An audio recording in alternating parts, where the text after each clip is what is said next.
28 रजब 1342 हिजरी की रात वो शब सियाह थी जिसके बाद मुस्लिम उम्मा ने कोई सुबह ना देखी। मुस्तफ़ा कमाल ने इस्तांबुल के गवर्नर को हुक्म दिया कि सुबह तुलू होने से पहले खलीफा अब्दुल मजीद तुर्की छोड़ चुके हों। इस हुक्म पर फौज और पुलिस की मदद से अमल दरामद किया गया और खलीफा को मजबूर कर दिया गया कि वो जिला वतन हो जाएं। 3 मार्च 1924 को सुबह यह ऐलान किया गया कि अजीम कौमी असम्बली ने खिलाफत के खात्मे और मजहब के दुनिया से अलहदगी के कानून की मंजूरी दे दी। बरतानवी सेक्रेटरी खारजा लॉर्ड क्रिजन ने कहा कि तुर्की को तबाह कर दिया गया है, अब वो कभी भी अपनी अजमत रफ्ता बहाल नहीं कर सकता क्योंकि हमने उसकी रूहानी ताकत को तबाह कर दिया, यानी खिलाफत और इस्लाम। खिलाफत के खात्मे के बाद उम्मत की हालत ऐसी हो गई जैसे परवरिश तलब बच्चा अपने वालिदैन के साए से महरूम हो जाए और खुदगर्ज दुनिया में अपनी बका की जंग लड़ने के लिए तन्हा रह जाए। खिलाफत के खात्मे के साथ ही इस्तेमारी कुफार भूखे भेड़ियों और गिद्धों की तरह इस उम्मत पर हमलावर हो गए। उन्होंने इस उम्मत का खून चूसने के लिए एक दूसरे से लड़ने से भी गुरेज न किया। इस्लामी शरीयत को मुअत्तल कर दिया गया। सरजमीन खिलाफत को छोटी छोटी रियासतों में तकसीम कर दिया गया और हर रियासत को अपना आइन, कानून, कौमियत और झंडा देकर तकसीम कर दिया गया।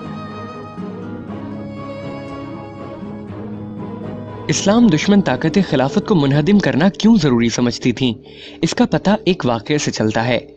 शेखुल इस्लाम मौलाना सैयद हुसैन अहमद मदनी और शेखुल हिंद मौलाना महमूदुल हसन रहमतुल्लाह अलैह तहरीक आज़ादी के सिलसिले में माल्टा जजीरे में नजरबंद थे।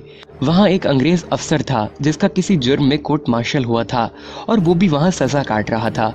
हजरत मौलाना हुसैन अहमद मदनी ने उससे पूछा कि खिलाफत उस्मानिया मुसलमानों की एक कमजोर सी खिलाफत है, क्या वजह है कि बरतानिया, फ्रांस और इटली उसके पीछे पड़े हुए हैं। हम मुसलमान उस नाम की खिलाफत से अकीदत रखते हैं, लेकिन सारा यूरोप उसको खत्म करने की कोशिश कर रहा है। तुम्हें खिलाफत तुर्किया से क्या खतरा है?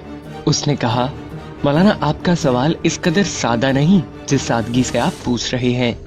याद रखिए, खिलाफत उस्मानिया एक कमजोर सी खिलाफत है, मगर कुस्तुनतुनिया में बैठा हुआ खलीफा आज भी किसी गैर मुस्लिम मुल्क के खिलाफ ऐलान जंग कर दे तो मराकश से लेकर इंडोनेशिया तक मुसलमान नौजवानों की भर्ती शुरू हो जाएगी।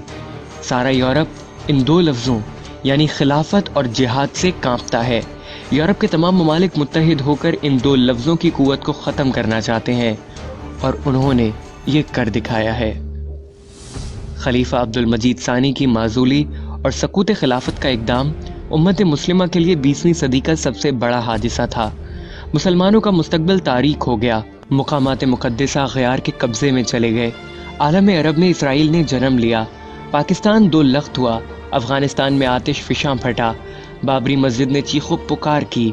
वादी कश्मीर मुसलमानों का मक्तल बन गई। इराक का अर्क निकाल दिया। लबनान खून में नहा गया।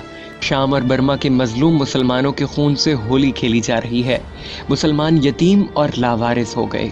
ज़रूरी है हमारे खवास व आम निज़ाम हयात और तर्ज हुकूमत लेने के लिए अक़वाम मग़रिब की तरफ हरीसाना नज़रों से देखने के बजाय अपना रिश्ता ताबनाक माजी से जोड़ लें और शाहराए खिलाफत पर गामज़न होकर एक हकीकत शनास मर्द कलंदर के इस कहे को सच्चा कर दिखाएं कि अपनी मिल्लत पे कयास अक़वाम मग़रिब से न कर, ख़ास है तरकीब में कौमे रसूल हाशमी।